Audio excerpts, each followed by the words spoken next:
Trick सीखने से पहले आपको कम से कम ये आ जाना जरूरी है। ये चीज आपको बड़े बड़े 2 डिजिट नंबर 20 के ऊपर भी, यानी 30, 31, 32, 47, 56, 76 सबके क्यूब आप इजीली निकाल सकते हो। बस आपको इतने डिजिट के क्यूब याद होना जरूरी है, फ्रॉम 0 to 9। सबसे पहले हम देख लेते हैं, मान लो 34 क्यूब कैसे निकालते, देखना, एक एक चीज को समझना, फिर उसका प्रैक्टिकल एप्लीकेशन कैसे यूज होगा वो भी हम देखेंगे। तो 34 क्यूब अगर निकालना है, सबसे पहले ये होता है टेंस प्लेस, ये होता है यूनिट प्लेस। तो टेंस प्लेस का क्यूब इंडिविजुअल डिजिट देखो, टेंस प्लेस पर कौन सा डिजिट है 3, उसका क्यूब देखो, हमें पता है 3 क्यूब क्या होता है 27, यहाँ लिख लो, है ना।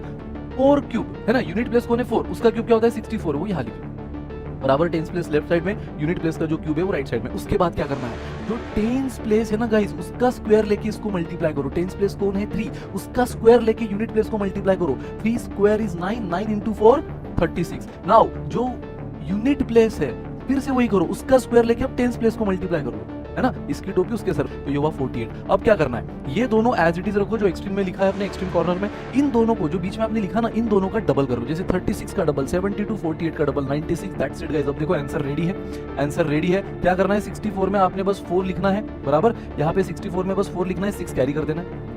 6 आपने कैरी कर दिया। अब आपको क्या करना है, इन तीनों का एडिशन। अब इन तीनों का एडिशन क्या हुआ 8 + 6 14 + 6 20, 0 लिख लिया, 2 कैरियर। नाउ ये होगा 13 and 15 15, ये कितना है गाइस 150। 150 में भी आपने सबसे यूनिट प्लेस कौन है 0, वो लिखना है, 15 को कैरी करना है, इस 15 को कैरी करना है। फिर से इन तीनों को एडिशन लेना है, 6 और 2 8 और 3 13, 13 1 कैरियर लिया आपने बराबर। 15 को आपने ऐड करना है यहाँ पे, तो आपने क्या किया 6 2 5 13 1 कैरियर, 7 3 10 1 और 1 कैरियर, कितना हुआ 12। अगेन 12, 123 में आप क्या लिखोगे, सिर्फ 3, 12 आप यहाँ लिख लोगे।